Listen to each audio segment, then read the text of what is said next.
Guys, there's a growing conversation happening right now around food we eat every single day. And honestly, it's a conversation many people believe deserves more attention.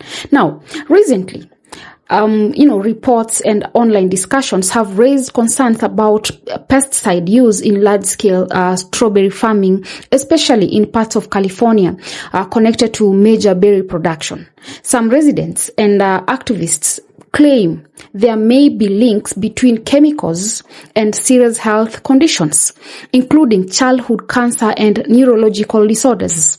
At the same time, scientists and experts are warning people not to jump to conclusions without stronger evidence and proper peer review.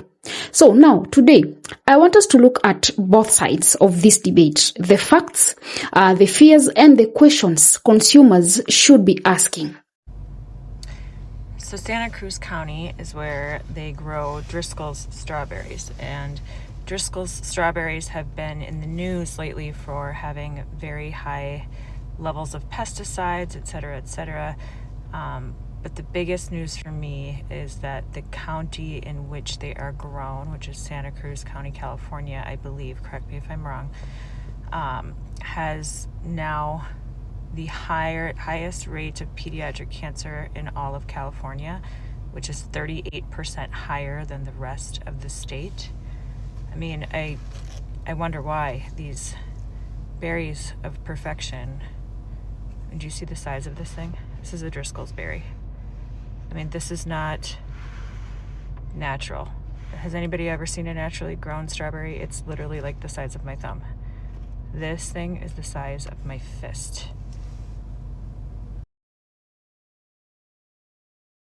I wish this was fake, but residents near America's most popular berry farms report a 38% higher incidence of childhood cancer. Santa Cruz County is the heart of California's $3 billion strawberry industry and home to Driscoll's world headquarters. And coincidentally, it also has the second highest childhood cancer rate of any county in California. Girl, what is going on with Driscoll strawberries?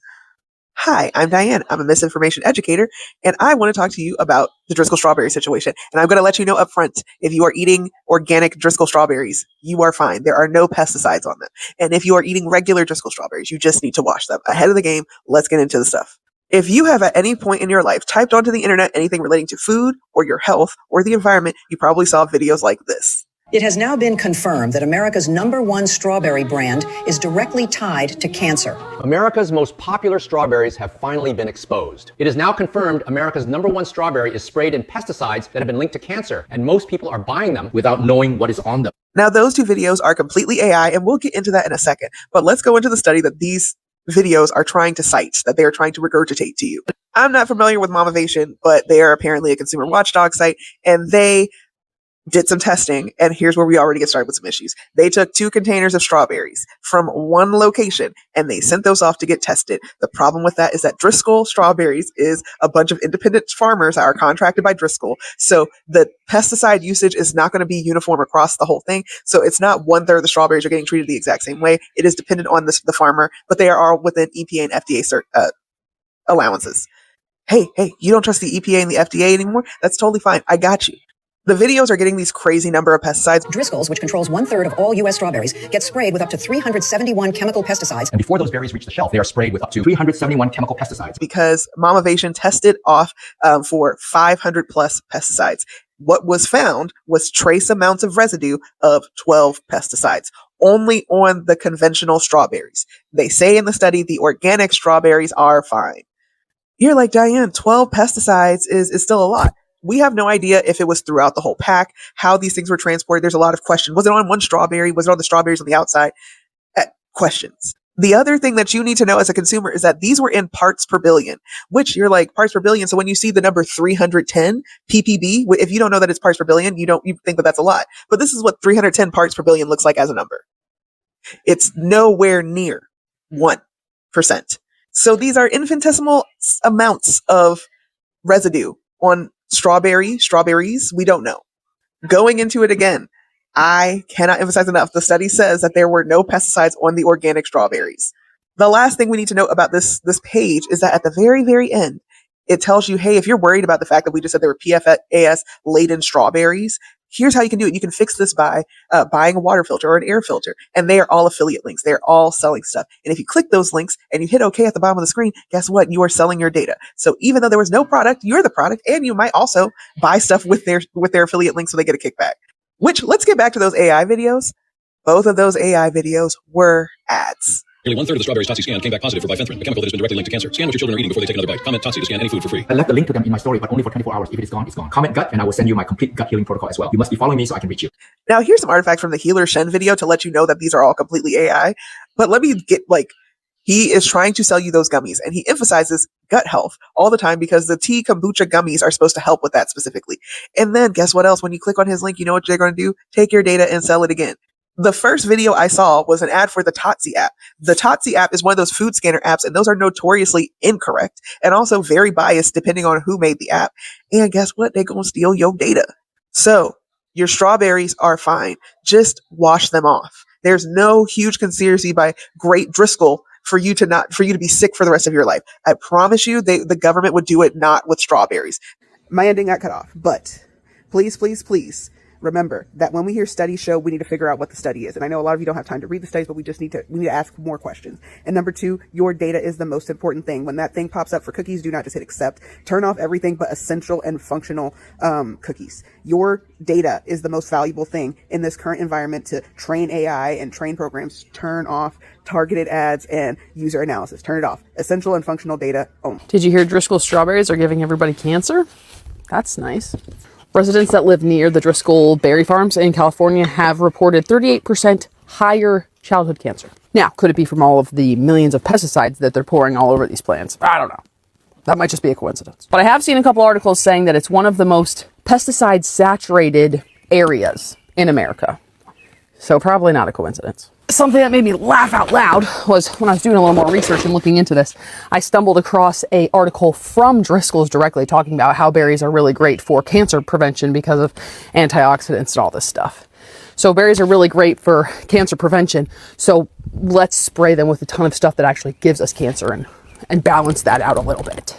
So if you've ever considered growing your own strawberries, this summer might be the perfect summer to try it. Damn, those strawberries had 12 different types of pesticides on it. Apparently, people are boycotting Driscoll's, the fruit company in California. I guess they're refusing to stop using all these pesticides, and the runoff is causing cancer in the area surrounding this fucking farm. Or lots of farms, just all in the same county. And the locals are pissed. They're saying there's not many families that don't have a child with ADHD, brain cancer, bone cancer, autoimmune disorders, autism. This is about the time in the video where I say I'm not an expert. Don't take my word for anything. This video is for entertainment purposes only. Now, Driscoll's controls 1/3 of the berry market in the US, so you probably have Driscoll's in your refrigerator right now. And those pesticides, yeah, they ain't coming off. Santa Cruz County ranks number 2 in California for childhood cancer. I know those strawberries look juicy and they taste good, but are they good for you? Based on this shit, probably fucking not. Now, is every once in a while gonna hurt you? I don't know, but that shit probably builds up in your system. It probably isn't fucking healthy. And I did read that the organic option that Driscoll's offers does not have all this pesticide on it. So I know a lot of people say, oh, fuck that, I'm not buying organic. This case, you probably should. But I don't know, I'm just a guy. What do you guys think about it? Driscoll's berry controversy is getting way bigger than people realize. Driscoll controls a massive portion of the berry market in America. And now the company is facing growing backlash tied to pesticide use connected to California's Pajero Valley, one of the biggest strawberry growing regions in the country. Activists, farm worker groups, local residents have been protesting for months over pesticide sprayed near homes and schools. One activist even went on a 30-day hunger strike directly targeting Driscoll's and pesticide exposure concerns in the region. And this is where things get really disturbing. Santa Cruz County has reported pediatric cancer rates significantly above California's average, and advocacy groups are now pushing for large pesticide-free buffer zones around schools. Meanwhile, recent independent testing on Driscoll's conventional strawberries reportedly detected multiple pesticide residues, including some prohibited in parts of Europe and other countries. Now, to be fair, Driscoll says its growers follow all federal and California's pesticide regulations, but consumers are becoming increasingly uncomfortable with how industrial produce is grown in America. Because the strawberries look healthy on the shelf, while the farming practices behind them are becoming more controversial every year. This is exactly why people are starting to care more about sourcing, farming practices, and organic food than ever before. And why more people are using the Neutron app to look deeper into the products that they buy every day. You might have seen this Driscoll's news. Lots of food science people have talked about why you don't need to worry, but I just wanted to talk about one little thing I noticed. Momovation's scientific expert is Craig Downs. He is the same guy who started the whole Reef Safe sunscreen thing,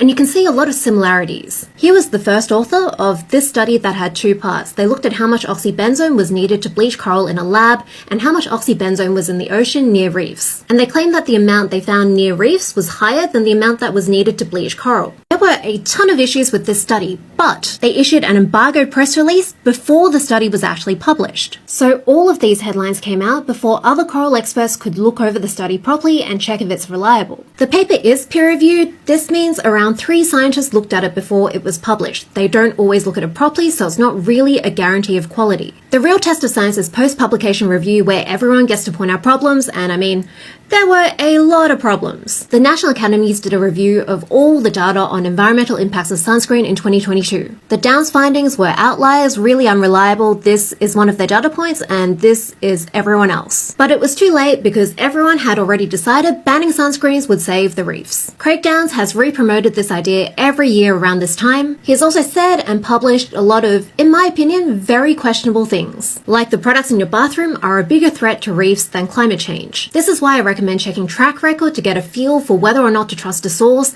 It doesn't replace actually looking at the arguments, but science is done by humans. Everyone makes mistakes from time to time, but if someone gets things wrong a lot, it is a sign of an underlying problem, a systematic error. It is a red flag to be extra skeptical and check other sources before believing them. One thing that makes this story so emotional is that it touches on something deeply personal, which is trust.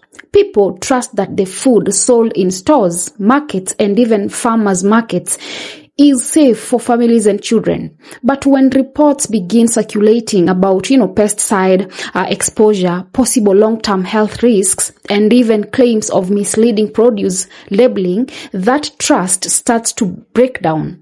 Now, it's important to say clearly that many of these allegations remain disputed and scientifically debated. Some experts believe the studies behind these claims need stronger verification before the public accepts them as fact. But regardless of whether the truth finally lands, this situation reminds us how important transparency, food safety, and independent scientific review really are. What makes this entire discussion difficult is that it sits right between public fear and scientific uncertainty. On one side, you have families and local residents who genuinely believe something harmful is happening in their communities. On the other side, you have researchers and experts warning that coloration does not automatically mean causation. And somewhere in the middle are ordinary consumers trying to figure out what is actually safe to put on their tables. The focus on many of these concerns has been California's strawberry farming industry, particularly in Santa Cruz County. Reports claim that communities living near large berry farms are experiencing unusually high rates of childhood cancer and other serious illness.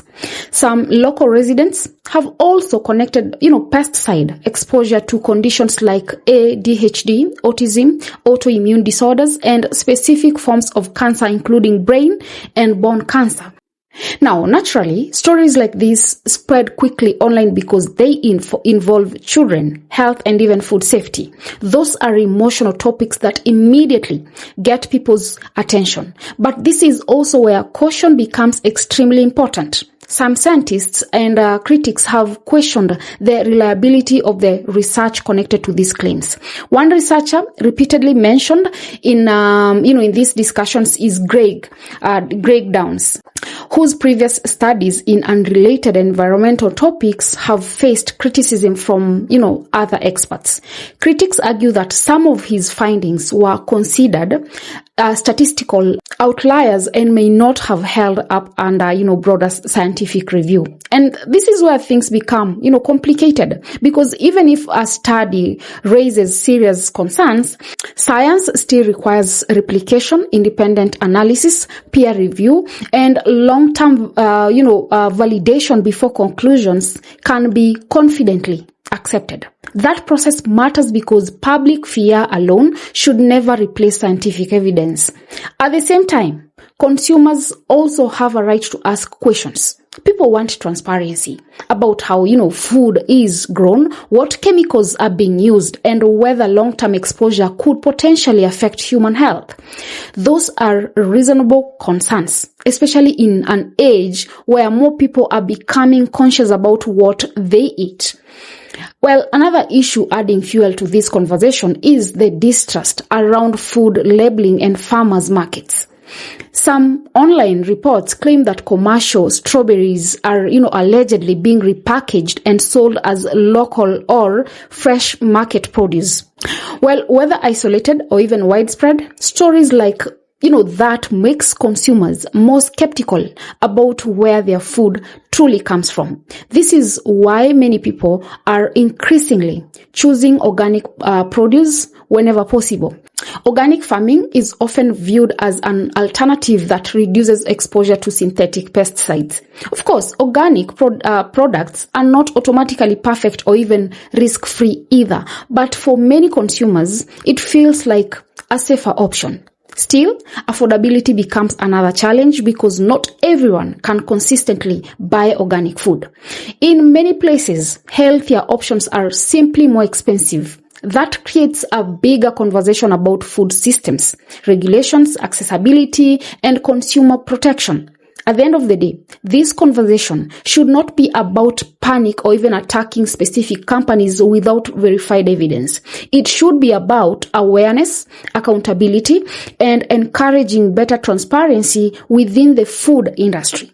Consumers deserve accurate information, and scientific claims deserve proper investigation before they are, accepted or even rejected. The bigger lesson here may simply be this. People are paying close attention to what they consume, how it's produced, and the possible long-term effects on human health. Whether these allegations are, eventually proven, disproven, or even partially true, the public discussion itself shows that trust in food safety has become a major issue worldwide. And honestly, that is probably a conversation worth having. Guys, let's keep on discussing this on the comment section. Let me know what your thoughts are. Don't forget to subscribe, like, and share as well. And until next time, bye-bye.